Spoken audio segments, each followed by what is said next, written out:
This was your idea. This is your creation here, Yes. this garden. In a small corner where the sun shines in this Rockville backyard is a plot filled with vegetables Are these carrots? They are carrots. and herbs And then basil, of course. There's so Basil. many recipes that you can use that. The parsley. that have been harvested numerous times.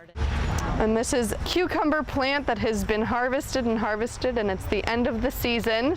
This Garden of Hope is located at Betty's House in Rockville, a shelter for women who are survivors of domestic abuse and their children. Got in contact with the National Center for Children and Families. Whitman High School senior Christina Esposito started the project with the hope of instilling good nutritional habits. And I thought a garden would be a perfect way, very economical for the women. They don't have to spend as much money at the store. And it's just a great way to get outside, you know, interact with their kids a bit, interact with each other, and just think about something else because they're obviously having stresses and struggles and trying to get back on their feet. So it's just something nice. It's a pleasant distraction, something healthy to do. So, with the help of her mother and a neighbor who is a master gardener, Christina got to work in the early spring on this fresh opportunity for the women of Betty's House. Haja actually loves the rosemary. She had never had it before. Smells really good. Yes.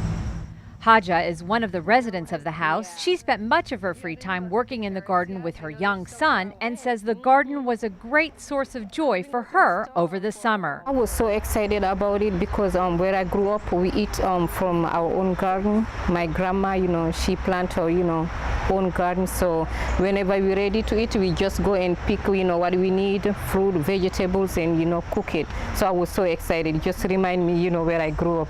And for Christina, the growth didn't only occur in the garden. Before doing this project, I hadn't been exposed much to people in these situations, you know, in transitional housing. They've been previously abused. So this was very eye-opening to me and very interesting, you know, to see how similar they are in most ways.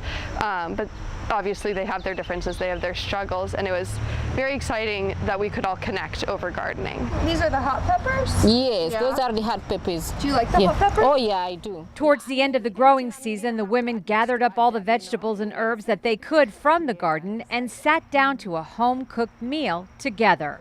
We were actually lucky enough to find an evening that we all came together. We had planned a menu and we used the food from the garden and we had a meal together, which was very exciting. And we all sat down and enjoyed it, and knowing that most of it was from something that they had done was very rewarding for them and for us, and it tasted very good.